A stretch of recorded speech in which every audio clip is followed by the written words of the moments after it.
This is Tar Heel Talk, an in-depth look at the issues and people making news in North Carolina. Here's your host, Sonia Williams. Want more joy and adventure in your life, but don't know where to start? Well, today's guest has outlined steps to happier living in her book entitled Life is Sweeter with Honey, How to Create a Joy-Filled Life. And joining me now is Honeybeth Wiggs, author, speaker, and certified health coach. Honeybeth, welcome back to Tar Heel Talk. I love being here. Now, we've had you on in the past in your certified health coach capacity, but now you have written a book, Life is Sweeter with Honey. Tell us about it. First of all, thank you for having me back. I love being able to come and encourage people and share with folks. And yes, this book, Life is Sweeter with Honey, has been an incredible project. I must say, I never knew that I was going to write a book, even a year ago. It has never been on my list of things to do, ever. And many people over the years have always said to me, your life is so interesting. You do so many incredible things, and you travel and you do it all with your family. How do you do it? And several friends of mine have mentioned in the past few years, you should write a book about that. And I never really took it seriously. And I would say around September of last year, I just felt it bubbling up inside of me.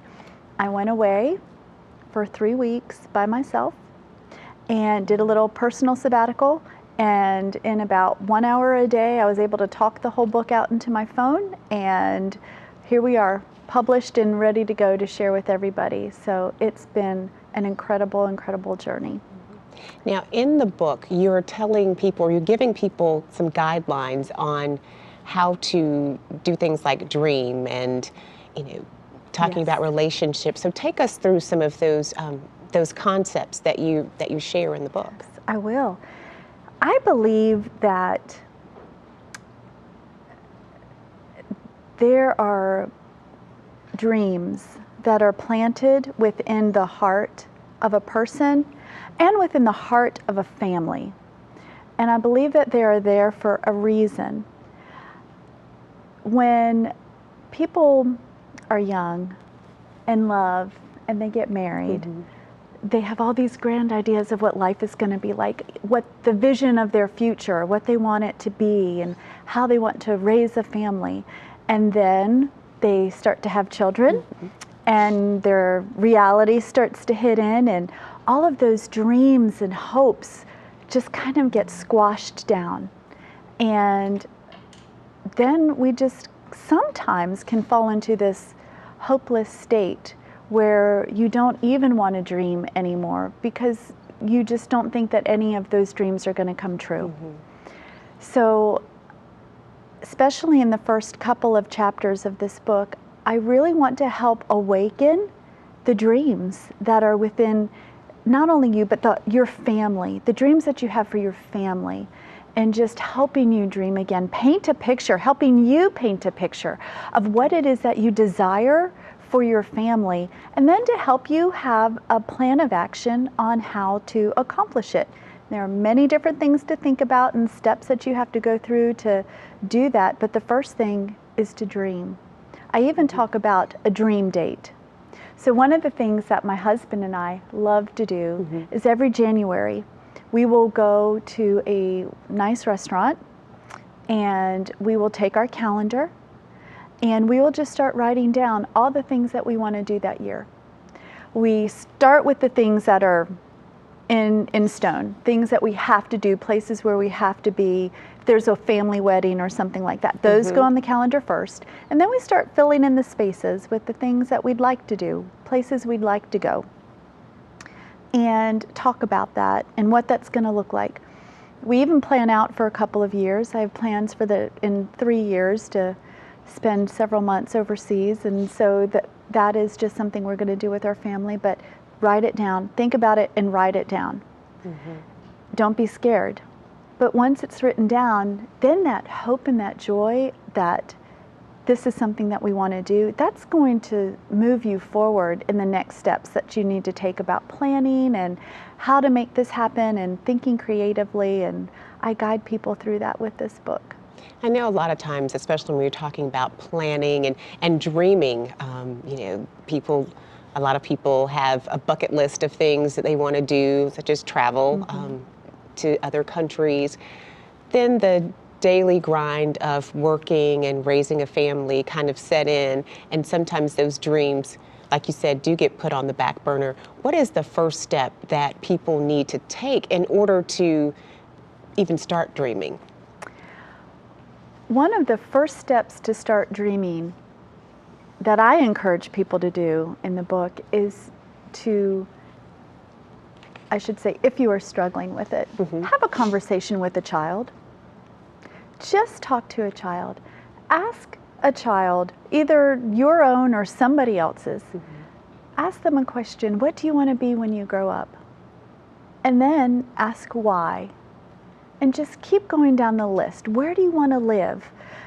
All of these different things. Just talk to a child, because they dream without anything holding them back. They don't have a current reality to hold them back. And it's so refreshing to talk to a child who has so many hopes and dreams for the future.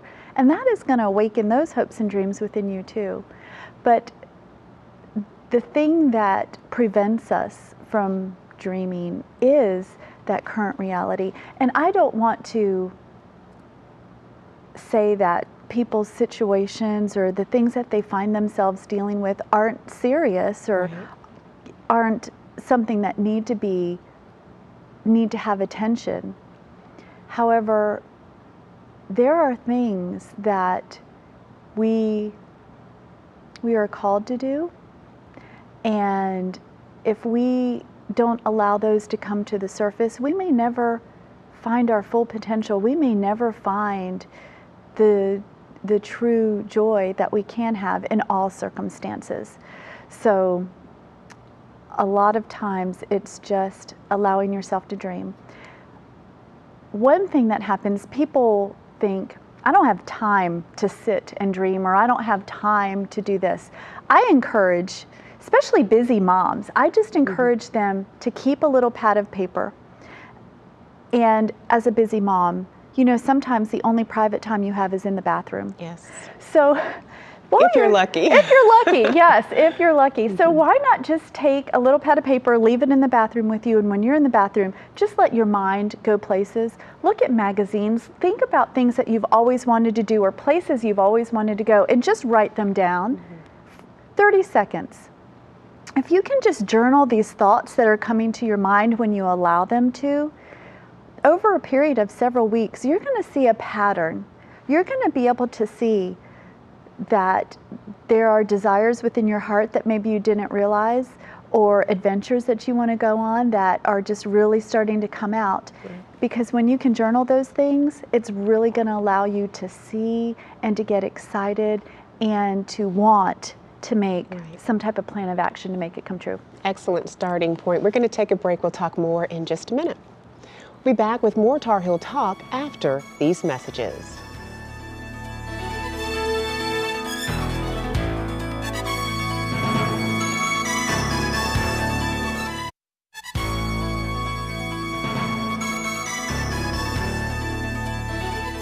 My guest today is author, speaker, and certified health coach Honey Beth Wiggs. We're talking about her new book entitled Life is Sweeter with Honey, How to Create a Joy-Filled Life.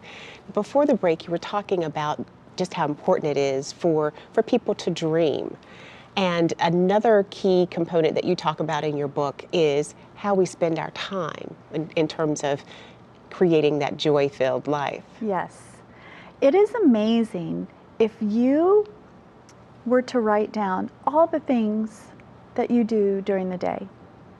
From the moment you wake, how long it takes you to get ready in the morning, to doing laundry, preparing dinner, cooking dinner, work, traveling to and from work, all of these things. You would be amazed at how many hours your time will add up to. I have talked to many people, and I take everyone through an exercise in the book about just laying out everything you do and how much time you think you spend doing it. And there are many people who come back with 200 hours, 230 hours, and the bottom line is there's only 164 hours in the week. And there are a lot of things that we're doing that we're not doing well and that we could do better. And one of the things that I like to encourage people to do is to think about how they're spending time and how they can make more time. I have always been asked how I'm able to travel with my family or do this and do that. And it's because I created time and I created freedom within my life. But one of the ways I created time was investing in time. There's a huge difference between time spent and time well spent. And sometimes you have to invest in time so that you can spend time. That may not be possible for everyone, but for some, that might be a really great idea. What do I mean by that? Right. So for my example, from my life, I knew that I wanted to homeschool my children, and traveling is my hobby. I love to travel. And I wanted to be able to travel with my family. And in order to do that, I needed to be able to start my own business and get that to a point where it would sustain our whole family, and I wouldn't have to be home to do that. So I wasn't making much headway. I was working a couple of jobs, just wasn't working. So I hired a personal assistant. That was an expense, and it made things very tight. But by doing that, that assistant helped me school my children, helped me run my business, some of the busy work things that I didn't need to be doing. So I invested in time, which helped me create time so that I could focus on growing my business. And within just a couple of years, I was self-sustaining.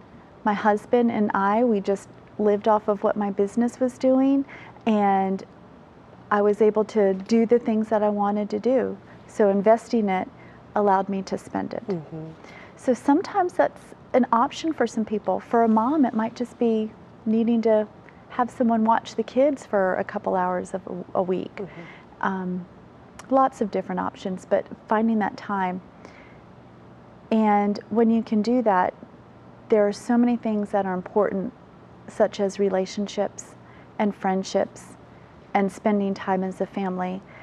And those are the things that we also talk about in the book, is how to refocus on those, and how I believe that we were created to be relational beings. And when we're in relationship with each other, within our family and with others as friends, there's just sweet joy that comes from that. And holding value to that is important. Absolutely. All very important things, but I know there are a lot of people who may be watching and saying, my life is absolutely nuts between working a full-time job, some people working multiple jobs, and then, like I said, raising a family. How do you make the time or find the time to nurture those relationships with other people, your family and friends? The biggest thing that I can encourage is to stop multitasking. I think multitasking is one of the biggest killers of time, because we may be doing lots of things at once, but we're not giving quality to anything.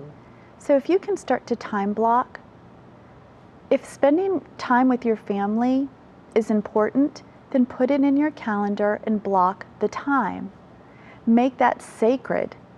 If you want to have game night with your family every Friday night, then it should be in your calendar, and nothing should interfere with it, because that's a priority. So adjusting how you're spending that time, using a calendar, making sure that if you're making a commitment to your family, to stick to it. Relationships with friends, sometimes that can be as easy as a telephone call on the way to work or on the way home from work. Just touching somebody's life and letting them know that you're thinking about them. With social media, it makes it very easy to do that. True. But if there's someone that has been placed on your heart, I know there's times, I'm sure it's happened to you, where somebody just comes to your mind just out of the blue. Pay attention to that.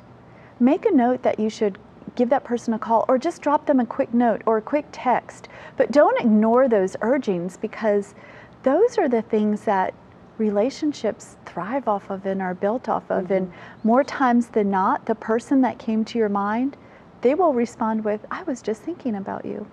Try it. It's a phenomenal thing. Or they may say, I needed to hear a kind word today, or I needed to hear something positive. You have no idea how much I needed to hear from you. So it makes a big difference. When you talk about living a joy-filled life, what is the difference between joy and happiness, and how do they go hand in hand? Oh, that is just one of my favorite subjects. Happiness is so circumstantial. It is very dependent on your circumstances. If you have enough money, if your bills are paid, if you've got enough food on the table, all of these things are what makes us feel happy. But joy is not circumstantial. Joy is a choice. Happiness isn't always a choice. Happiness can be a result of something that has happened to us. Choice of joy is something that is so freeing. When you have in your spirit that you can find joy in all circumstances, when you can find the blessings, when you can come from a place of gratitude and a place of thankfulness, that is where true joy comes from. And your circumstances do not have to be perfect or good to choose joy. My life has been riddled with things that have not been good or fun, but I have a choice to make. Right. Am I going to choose joy? And when you can, that's a very attractive place to be. Absolutely. We're going to take another break, and we'll talk more in just a minute. Don't go away. Tar Heel Talk will continue after these messages.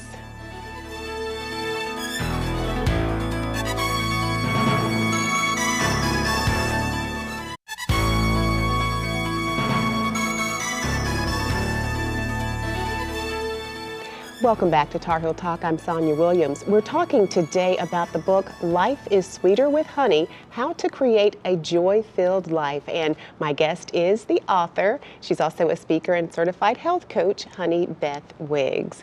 Now, before the break, you were talking a little bit about some of the personal challenges, or fact that you've had personal challenges that you've had to overcome. Talk about some of those challenges and how they helped to shape you into the person you are today, and how they helped with this book. Yes, I have an incredible transformation story. For over 25 years, I was 320 pounds. So I know what it is to live a life of morbid obesity. I know what it's to live a life of pain and embarrassment. And so with a health program that I now coach, I was able to lose the weight, and I've been healthy for 9 years, which is fabulous. Yes. But there were times when I couldn't even get on a roller coaster. I was kicked off a roller coaster. And now I have season passes to several amusement parks all over the United States, and I love doing things with my family. So even in some hard times, I was still able to choose joy.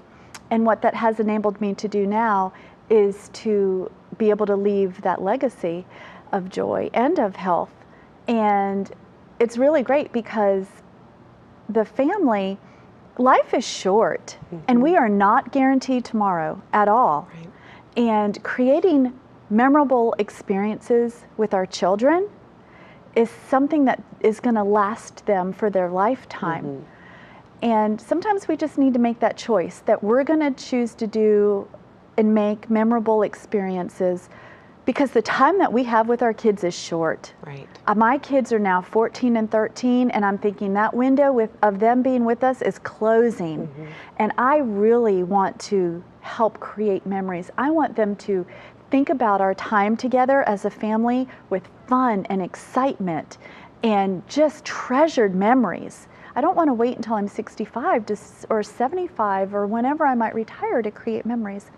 So in the book, I talk about some wonderful things that you can do locally, how to use chambers of commerce, how to think about exploring your state, to lots of larger scale adventures that you can go on with your family, but just to get you excited about creating those treasured moments. Right, and I think a lot of times people think adventure has to be elaborate and expensive, and you certainly can kind of help guide people to thinking that, you know, creating those memories don't have to be grand and over the top, but can be budget friendly as well. Absolutely, tons of budget friendly ideas. Yeah. I want to talk a little bit about the title of the book, because you had a very special story about how you came up with the title and how it all ties together with you. It does, and I'll just read the last paragraph of the book. Honey. The name comes from my Czechoslovakian great-grandmother's maiden name, Hunacek. Honey. It's also one of the purest forms of sweetener we have in our world today. And the neat thing is there's so many different types. Bees that feed on specific plants render honey with unique flavors. There's blackberry, blueberry, eucalyptus, clover, heather, orange blossom, wildflower, and more. What type of honey will you use to make your life sweeter? What dreams, vision, plans, experiences, and joy will you be adding to your life? After all, everything is always sweeter with honey. Excellent. So it's just very important to me to be able to help people to leave a legacy of family, a legacy of health, a legacy of relationships, a legacy of adventure, and a legacy of joy. These are the things I want my kids to grow up with and to pass on to generation to generation. And I like what you said about joy being a choice. For people who may not quite be where you are in terms of looking at situations and finding the joy, how do you get to that point? How do you help them to start looking for the positive things even in negative situations? Everybody is different and everybody comes from different places, and there are many suggestions in the book. However, I really encourage people, if you would like to talk to me more, that you can contact me. There are some book clubs that I have online that we can come together with and talk about situations, but I'm such an encourager and I want to encourage people, no matter where you are, no matter what your circumstances, you have an opportunity to choose joy, and that's very individual, and I never want to take lightly anybody's situation, but just one step at a time. Just think about one area of your life that you can do something to change. It may be overwhelming to look at all your circumstances, but let's just pick one. Let's just pick one area where you can transform it into an area of your life that just brings you so much joy, and that's going to feed over into other areas.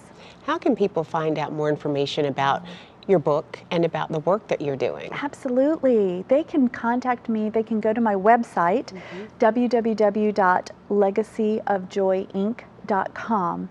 There's a connect button there where you can fill in your email address and telephone number.